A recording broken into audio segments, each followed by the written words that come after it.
The basin stretched out flat and dry in every direction, the kind of place where a man could ride half a day and see nothing but dirt, scrub, and sky. The sun hung low and mean, dragging long shadows behind the rocks. The air smelled like chalk and old sweat. Wind kicked up dust in little bursts that stung the eyes and never stopped for long. Eli Mercer sat in the saddle with a blank stare, boots firm in the stirrups, reins held loose in his left hand. His right hand rested near the rifle tied beside his leg.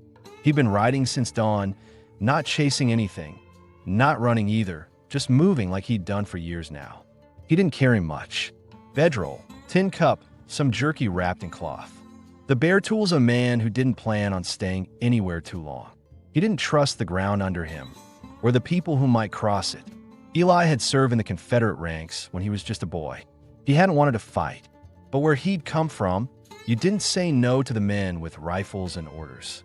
He'd survived the war, lost a few fingers, came back with a long scar down his face, and something colder than memory settled deep behind his eyes.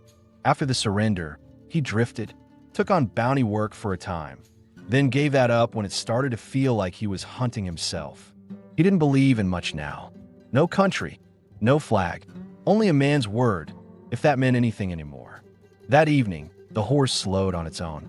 Eli sat up straighter in the saddle. The gelding's ears twitched, head turning slightly toward a low thicket of brush a few yards off the path. It wasn't the kind of movement that came from wind. It was subtle, quick, like something alive was hiding. Eli stopped the horse, stepped down without a word. Every muscle in his back stayed tense as he reached for the rifle. Years of habit kept his hands quiet. He moved toward the brush, slow and ready. His boots crunched against the dry earth. He didn't rush, just took his time, eyes scanning the brush line for the glint of a barrel or the flick of a tail. Then he saw her, crouched low, one leg twisted under her, blood dried down the side of her calf. She was barefoot on one foot. The other wore a worn-out moccasin with the sole coming loose. Her dress, deerskin, torn across the front and crusted with travel grime, barely covered her knees. Her arms trembled, but her eyes didn't. They stayed locked on him. She didn't scream, didn't beg. She just raised her hand slowly, palms out, and spoke through a cracked, dry throat. "Please don't shoot me." Her voice was raw but steady. Then, after a beat, "If you don't, I'll give you a child." Eli didn't move. His heart didn't race. It tightened. He stared at her, took her in. Apache, by the look of the tattoo on her wrist. Maybe mid-20s. Starved, dirty, bruised, but not broken. She had pride in her posture, even sitting half-buried in the brush. Her words hadn't been seductive. They were stripped, hollow, spoken like a woman who'd had to say worse things before. Eli kept the rifle pointed her way, not because he wanted to shoot, because he'd been in places where hesitation got a man dead. She didn't blink, just held her position, waiting. He could have left her there, could have backed away and kept riding west. She wasn't his problem, but the way she looked at him, like she expected to die and had already made peace with it, stuck in his gut. He lowered the rifle. She flinched, but barely. He crouched down, not close, just enough to reach into his coat and pull out the tin flask. He didn't throw it, just placed it on the ground between them. Then stood, stepped back 3 paces, and waited. She watched him, then the flask. Her hands trembled again. She crawled forward, slow, cautious, picked up the flask and drank, small sips, just enough to wet her throat. Her breathing eased a little. She wiped her mouth with the back of her hand. Eli said nothing, just turned and walked back to the horse. The sun had dropped lower, casting a pale red tint across the basin.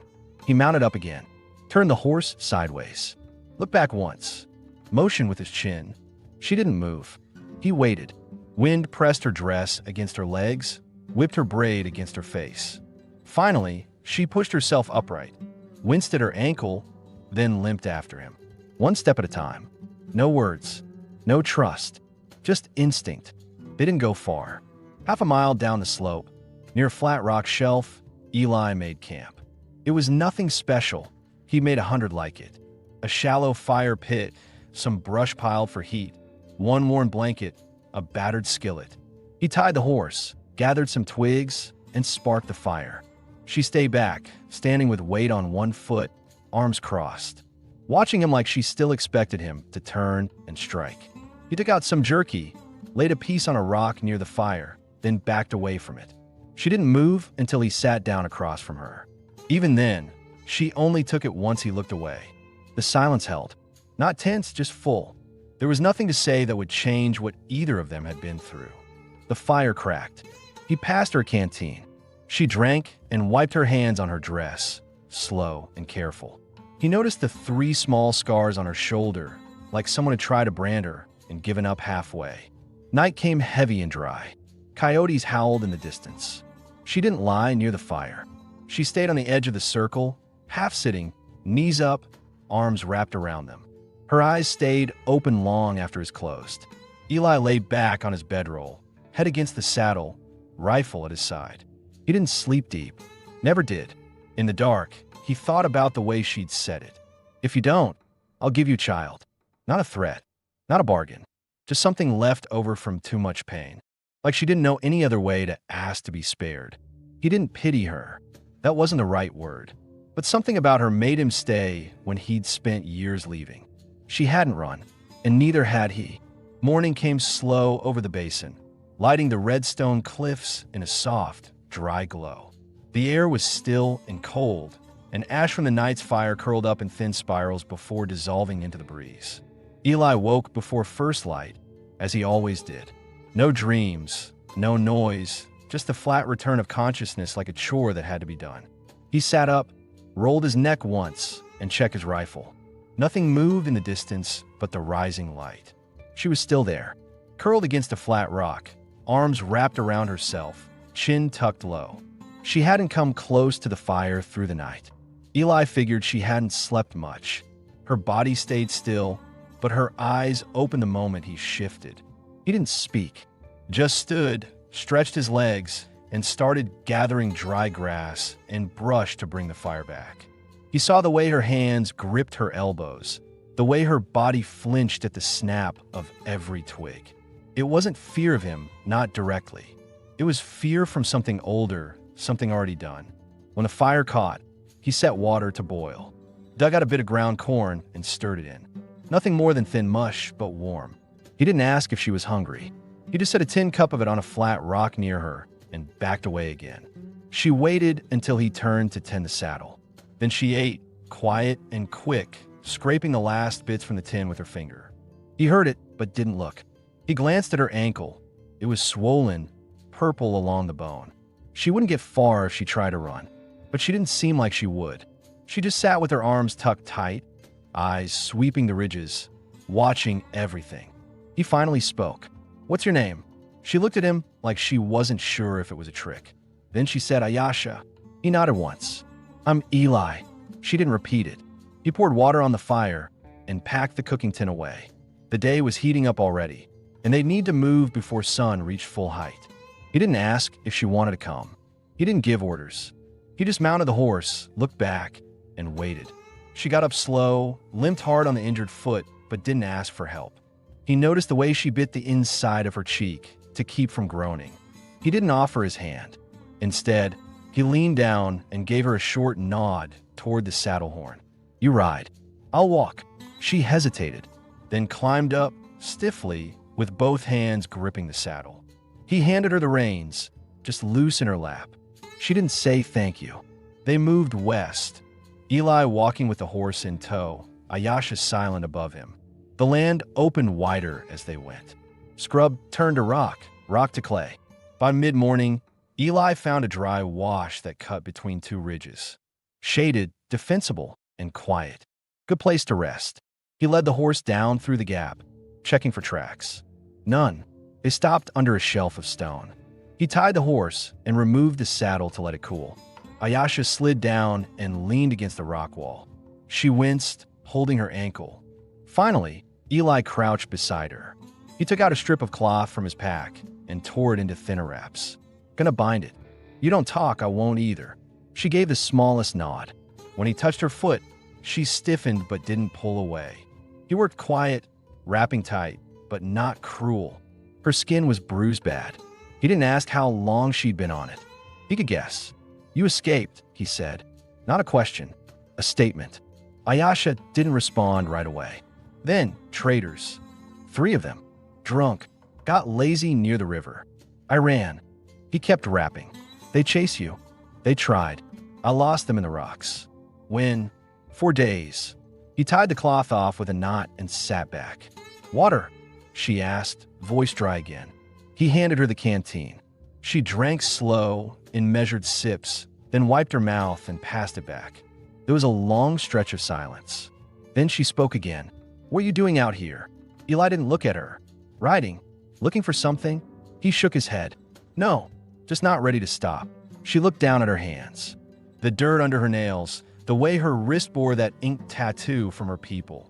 3 horizontal lines, black and faded, marking family, clan, and spirit. She rubbed it like it no longer meant anything. "You used to fight," she said. He gave a quiet exhale through his nose. "Yeah." "For who?"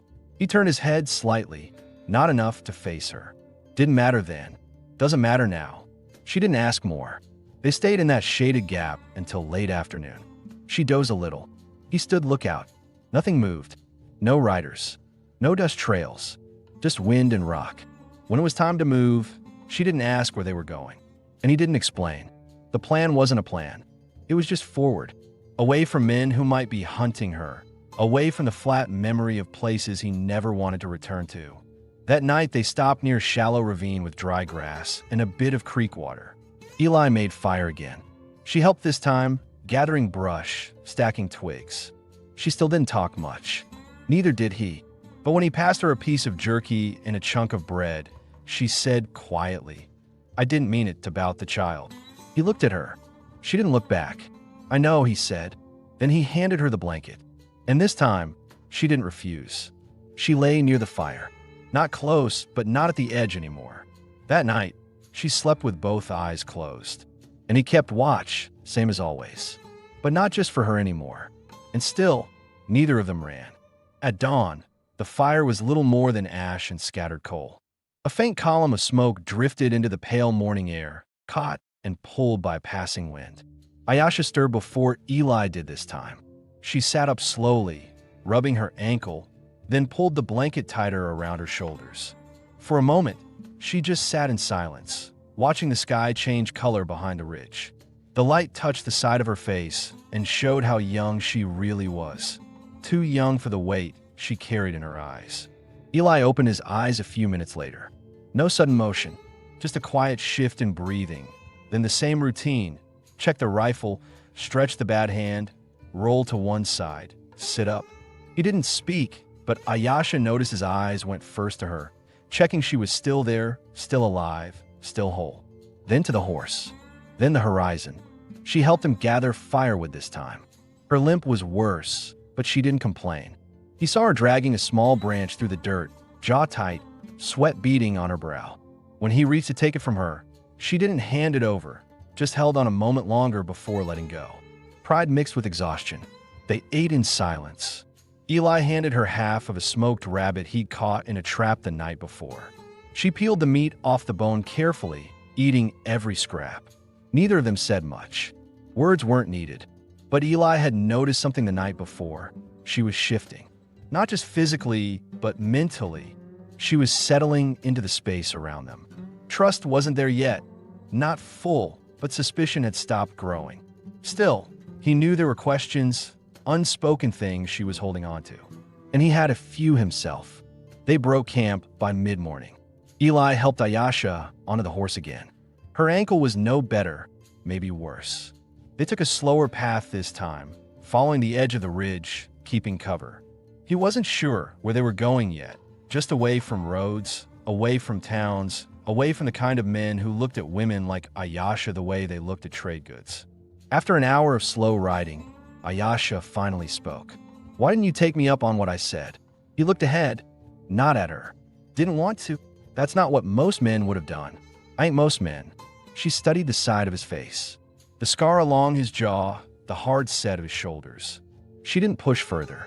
Later that day, they passed a ravaged campfire site, a ring of blackened stone some broken wood, footprints pressed deep in the dirt. Aasha tensed. Eli saw her eyes narrow. She pointed to the tracks, her voice low. Those were moccasins, but not mine. Eli crouched near the tracks, ran his fingers along the edge.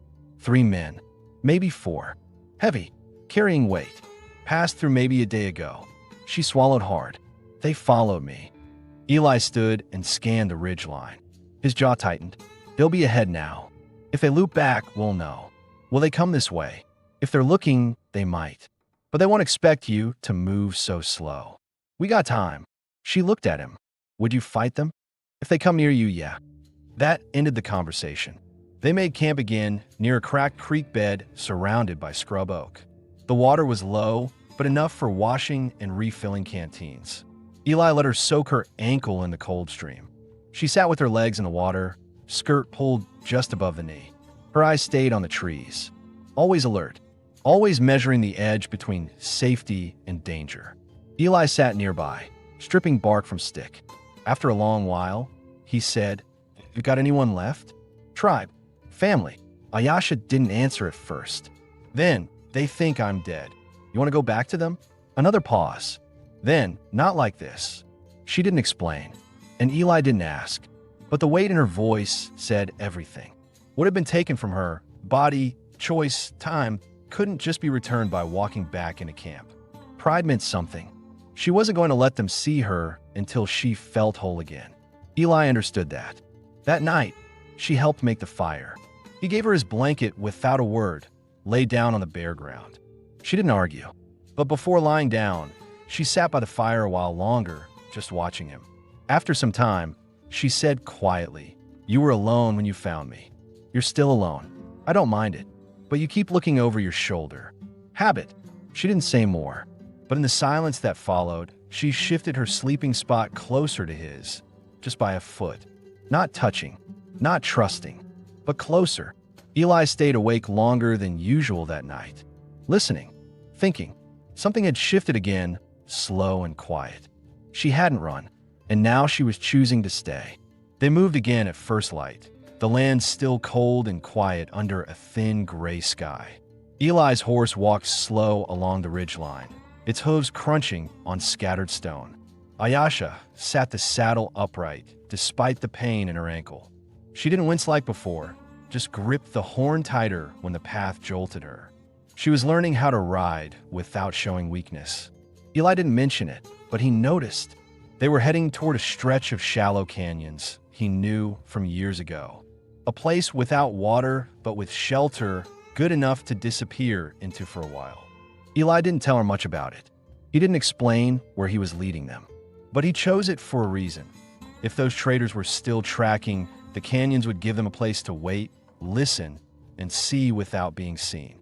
By mid-morning, the landscape began to change.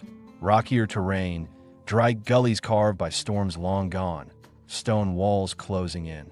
As they moved between 2 high ridges, Aasha broke the silence. "How did you lose those fingers?" Eli looked at the path ahead. "Shot clean off. Vicksburg. Sniper. Took 2 of us. You were lucky." He gave a short nod. "Other man died slow. I didn't." She waited a beat. "Did you ever go back east?" "No. Nothing there for me." Aasha didn't say anything after that, but a few minutes later, she shifted in the saddle and pointed to a cut in the ridge. "There's a good view up there," she said.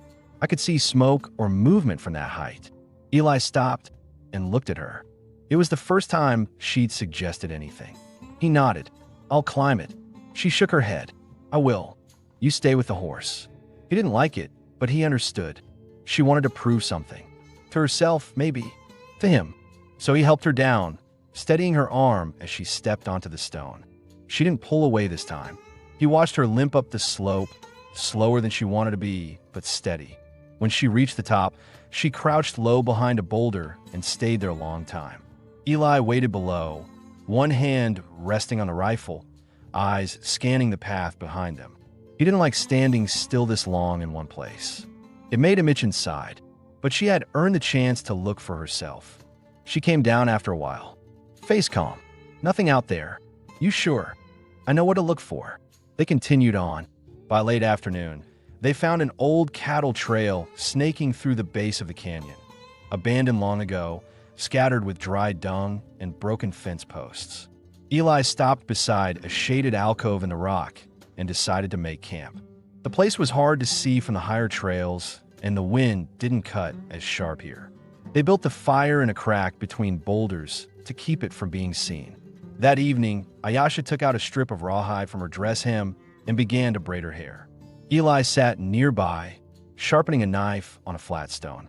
The air between them felt less tight now. Not relaxed, but less cautious. She said, "The men who took me, they weren't the first, just the last." Eli looked at her, then backed his knife. "They came at night," she said. "I was gathering firewood. I was supposed to be gone for 10 minutes. It was 3 months before I saw Sky again." He didn't interrupt. "I escaped because one of them passed out drunk on watch. He left the gate unlocked. I ran barefoot, found a stream, hid under a dead log for 2 days." She didn't speak like she wanted sympathy, just like she needed the truth to be real in someone else's head. Eli said, "They won't touch you again." Aasha looked at him, her voice low, steady. "Would you kill for me?" "Yes." He didn't say it with anger or fire, just plain, like stating what time it was. She watched him another few seconds, then nodded once. "All right." Later that night, as darkness took the sky, Eli set out traps a few yards from camp.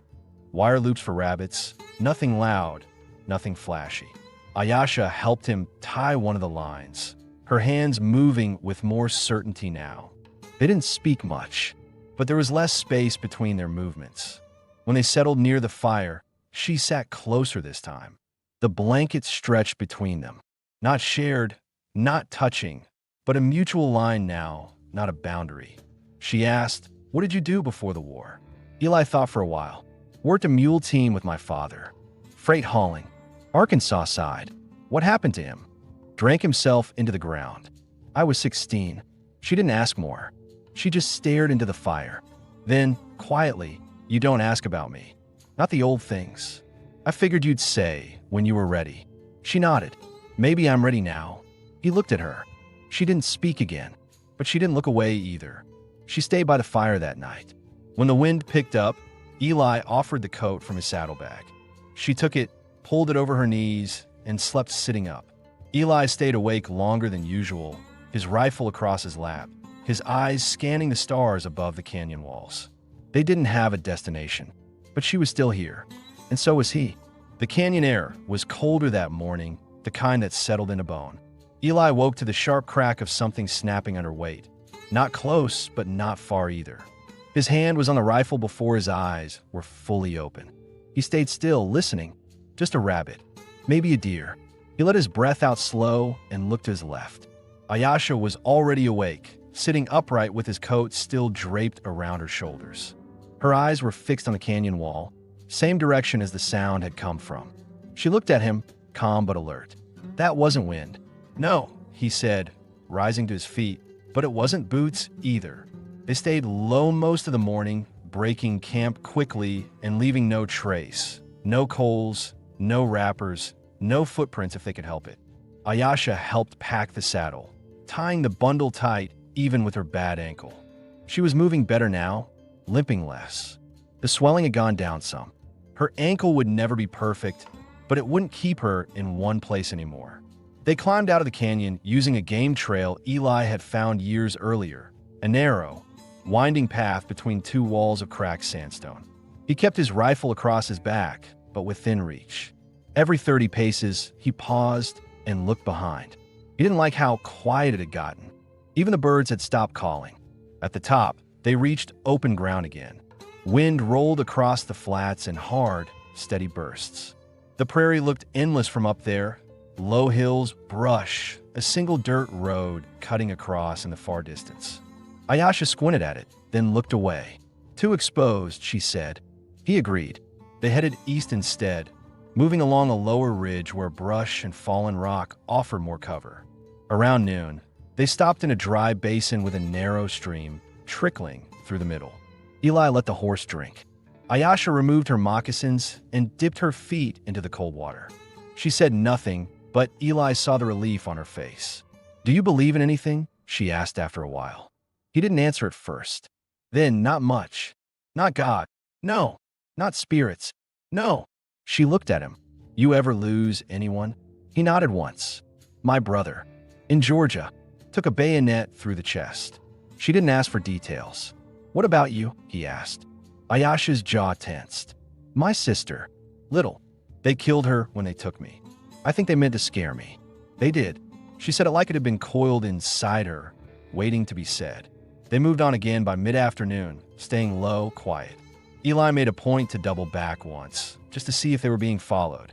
No tracks. No movement. But his gut still pulled tight. Too much silence.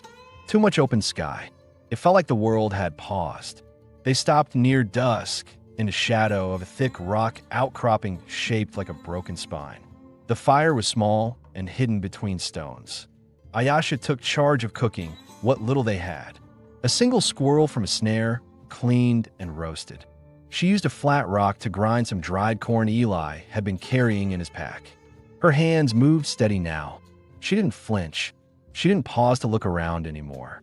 When she handed Eli his share, she finally asked the thing that had been building since the first night. Why didn't you leave me? Eli sat back, eating slow. I've left plenty, he said. Didn't feel right this time. Because I'm weak? No, because you were alone. She studied his face a long moment. You feel responsible for me now. He looked at her. Do you want me to? No, she said. Then quieter. Not unless it's your choice. It is. That seemed to settle something in her. Later, as the fire died down, Aasha took the saddle blanket and lay closer. Not quite touching him, but close enough to feel the heat of his body. Eli sat upright, eyes fixed on the stars overhead. Tomorrow, he said, we head into the basin near Elk Creek. There's a half-burned cabin there. Used to belong to a family. Roof's half caved in, but the stone chimney still stands. Might be shelter enough for a few nights. She nodded. You been there before? Years ago, when I was still carrying bounty posters. Anyone ever with you? No. Then why stay now? He thought about that a moment. Because I don't want to ride past you. She didn't speak after that. But when she lay down, she reached out and let the edge of her hand rest lightly against his side. Not grasping, not holding, just contact. Eli didn't move away. And in the silence, that meant more than any vow could have. The air was damp with early mist when they reached the burned cabin at Elk Creek. Charred beams leaned sideways, blackened from the inside out. One wall had collapsed entirely. The roof was half gone, but the stone chimney stood solid against the pale sky. Eli tied the horse near a broken fence post, walked a slow circle around the site, checking the area for tracks, signs of life. There were none. The place was dead and had been for a long time. Aasha stepped through what had once been a doorway. Her eyes moved slow across the ruins, fire-blistered floorboards, a rusted kettle tipped on its side, one boot missing its pair near the hearth. A child doll lay in the corner, half-melted, head split from heat. She knelt beside it, stared at it for a long time. Eli didn't interrupt. He gave her space. She didn't cry, but something in her shoulders sank. He walked to the back of the cabin, where a partial wall still held. There, beneath the angled roof timbers, was enough cover from the weather to serve for sleep. He cleared out the ash and debris with his boot, then laid down their gear. The ground was uneven but dry. This'll do, he said. Aasha stood in the center of the ruined room, her arms crossed tight. Who were they? I don't know, Eli said. Came through here a few winters back. Saw the smoke from miles out. Could have been bandits. Could have been cavalry. Could have been hunger. She nodded slowly. They left everything behind, or they had nothing to carry. They spent the afternoon repairing what they could. Eli propped up one of the beams with a long branch he cut from a dead mesquite. Aasha stacked stones around the edge of the wall to stop the wind from cutting through. She barely limped now. The ankle was healing, slower than it should have, but steady. She kept moving. She didn't sit still unless forced. Eli watched her work from a few paces away. She didn't ask for help. He offered a few things, his knife, a piece of rope, a hand steadying the beam. But mostly, she did the work herself. She wanted to be useful, or maybe she just wanted to prove she didn't need saving anymore. By sunset, they had a serviceable shelter. Not warm, not safe, but hidden and dry. Eli lit a small fire in the old hearth. Smoke curled up the chimney clean. It felt strange, standing inside walls again. He hadn't done that in months. Aasha stood near the doorway. "You ever live in a place like this?" Eli shook his head. "We had a shack near the edge of cotton field. Dirt floor. No chimney. Worse than this. You left it. Burned it myself when my mother died. Nothing to stay for." She looked at him a moment. "I had a place.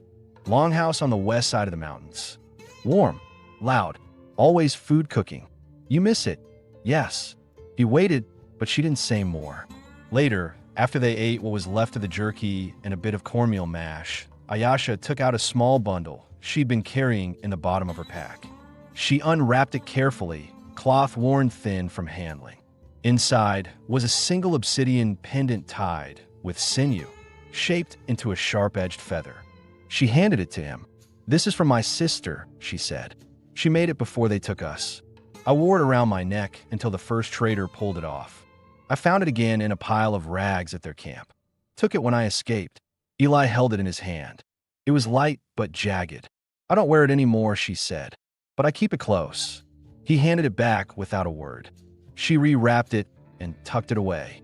That night, as the fire faded low in the hearth, Aasha laid down close to Eli, close enough that their shoulders brushed under the blanket. Her eyes stayed open. "Would you stay here?" she asked quietly. He didn't answer right away. "It's quiet," he said, "but we'd be seen eventually. This place is too close to the old cattle road. Even now, I know how to tell when something's too quiet." She closed her eyes for a moment. "How long will we keep running?" "As long as we have to." "Would you keep running if I stop?" He looked at her. Her face was turned toward the fire, the light cutting across her cheekbone and brow. "No," he said. "If you stop, I stop." Her hand found his under the blanket. "Fingers cold, light." "Then I'll think about stopping," she whispered. Eli didn't move, didn't speak. Outside, wind pressed against the half walls, rattling loose stones. Inside, they stayed still together, not just hiding, not just surviving, but beginning to choose. The morning after was quiet, but not in the wrong way. Not the kind of silence that warned of something stalking nearby. It was the quiet of a place settling into itself, windless, calm, still. Inside the half-ruined cabin, Eli stirred first. He sat up slow, careful not to wake Aasha.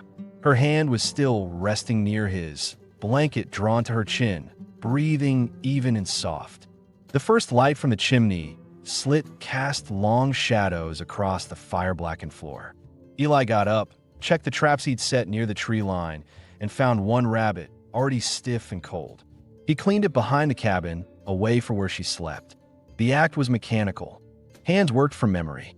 He'd done this 1,000 times, skinning, cutting, boiling bones for broth, but today he moved slower.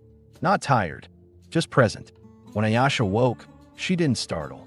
She sat up, adjusted the coat around her shoulders, and met his eyes without hesitation. There was no distance in her gaze anymore. Only alertness, only awareness. He handed her the cooked meat wrapped in cloth. "Eat."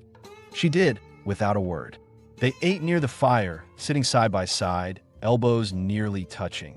Afterward, she said, "You ever think of stopping for good?" "Sometimes." "What stopped you before?" Eli looked into the fire. "I didn't have a reason." Ayasha's hands rested in her lap. "And now?" "I don't know," he said.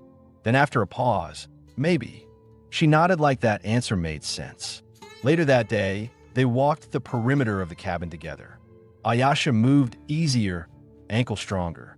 She didn't lean on anything. They worked without talking, clearing fallen branches, stacking stones along the back wall, reinforcing the weak side of the roof with deadwood they hauled from the creek bed. It wasn't about building a home.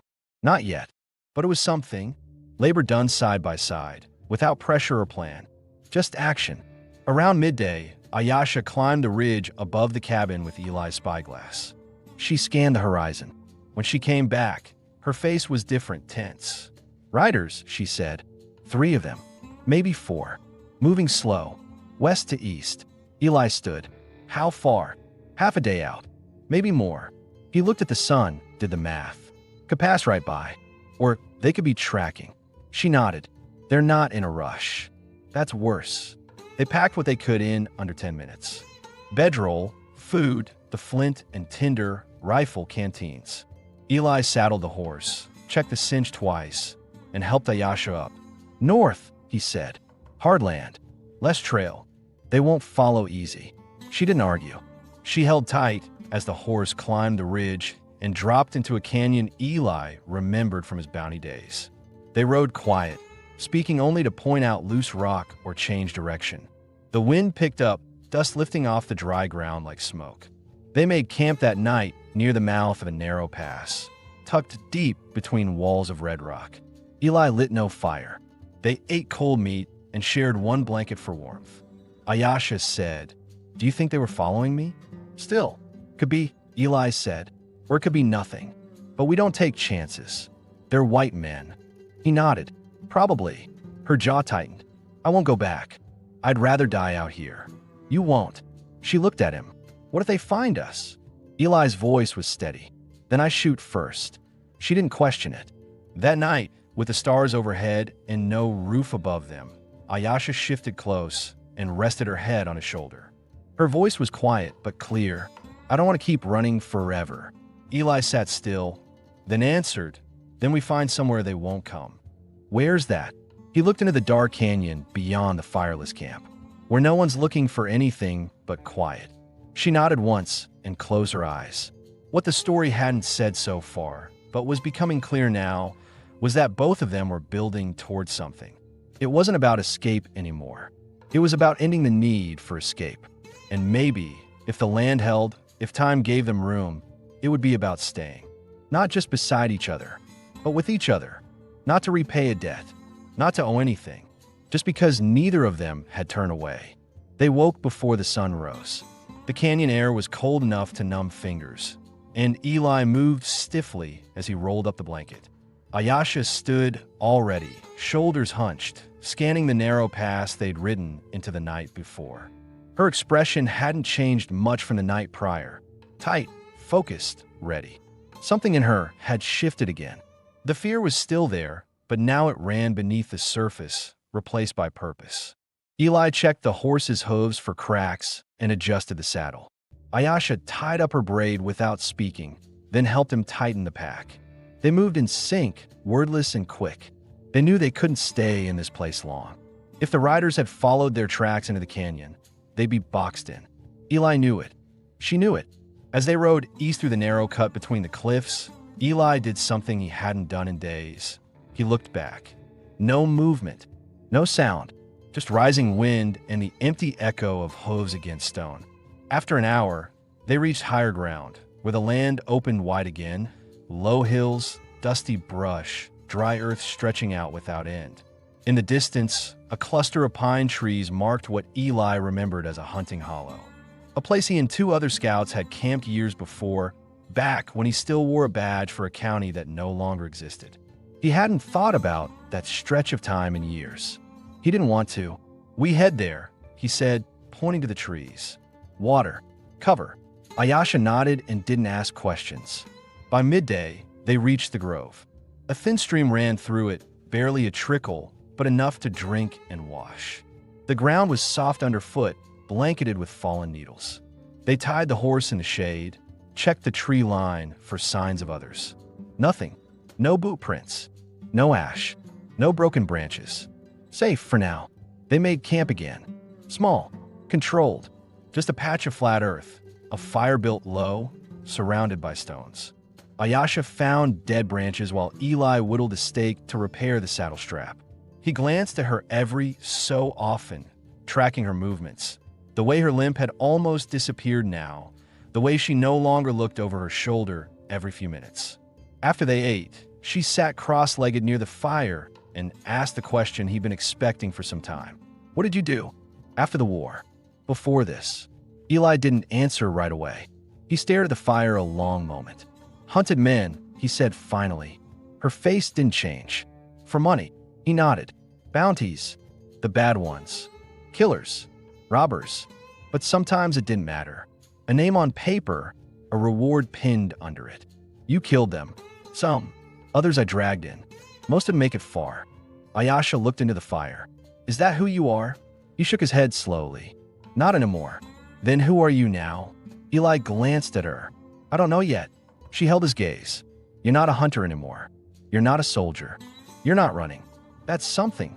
He didn't argue. After a long silence, she leaned closer and said, You saved me. He shook his head. No, I didn't shoot you. That's not the same. You stayed, she said. You still are. Eli didn't speak, but something in his jaw loosened. She wasn't wrong.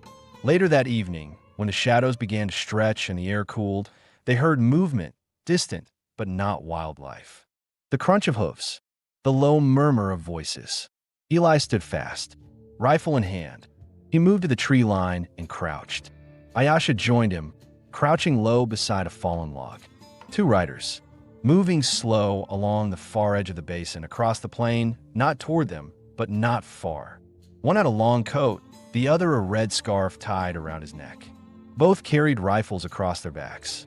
Aasha whispered them. Eli nodded. Could be. Do we run again? He watched them another few seconds. The riders passed without stopping. Kept heading south. No, he said.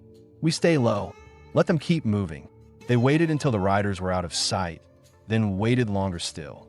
When it was finally dark, they let the fire burn down to coals and sat close together under the trees, sharing the blanket, watching the sky turn black between the branches.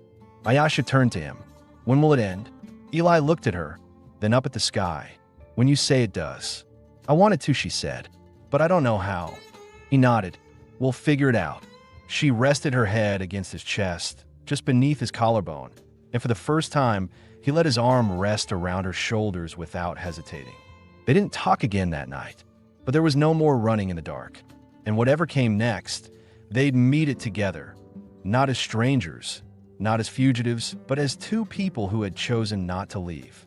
The next morning broke warm, the first time in weeks the sun touched their skin without sting. Eli stood at the edge of the grove, hands resting on his belt, eyes scanning the flat horizon.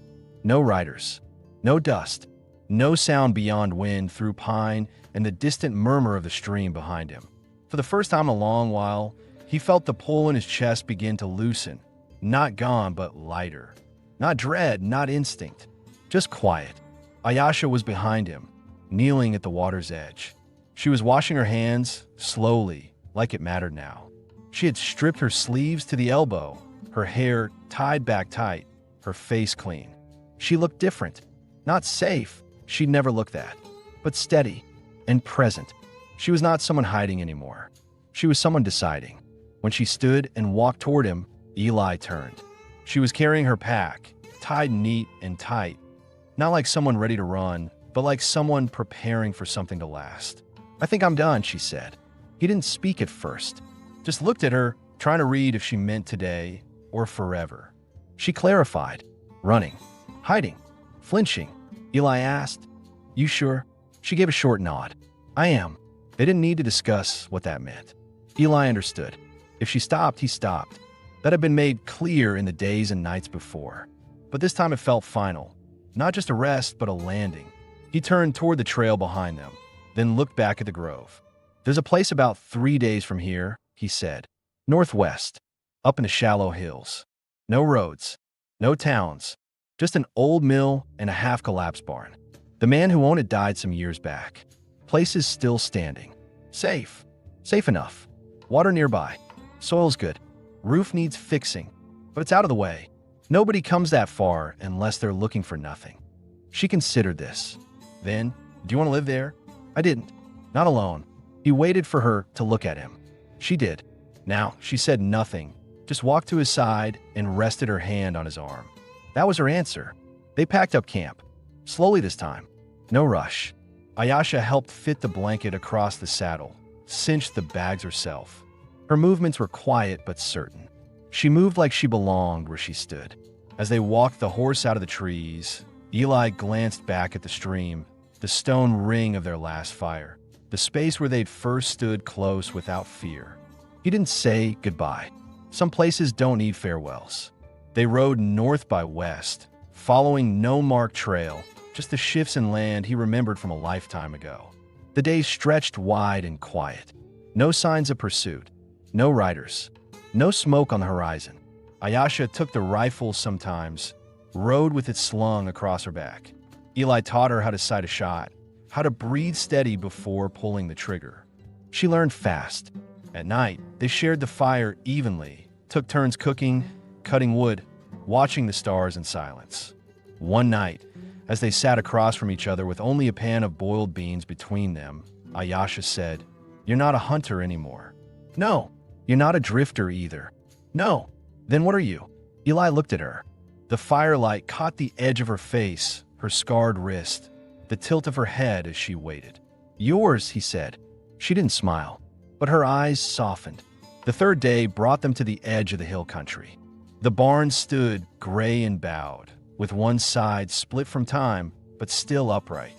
The millstone out back had cracked in two. The door hung crooked, but inside there was space, dry, quiet, waiting. No signs of recent use, just the smell of dust and pine. They didn't talk about what to do next. They just started. Eli cleared the floorboards while Aasha hauled the broken shutters outside. She found a rusted shovel and began digging a trench to drain rainwater from the front wall. He fixed a broken hinge on the door. She swept out the debris. At night, they spread their blankets beside the hearth and built the first fire of the rest of their lives. Aasha leaned into him, rested her head against his chest. "Do you regret not shooting me?" she asked. He didn't answer at first, just wrapped an arm around her, pulling her close. "No," he said. "That's the one thing I've never doubted." She closed her eyes. "Me neither." The wind outside blew hard against the walls, but inside there was warmth, breath, and stillness. No one was coming. No one was chasing. And at last, there was nowhere left to go, because they had already arrived.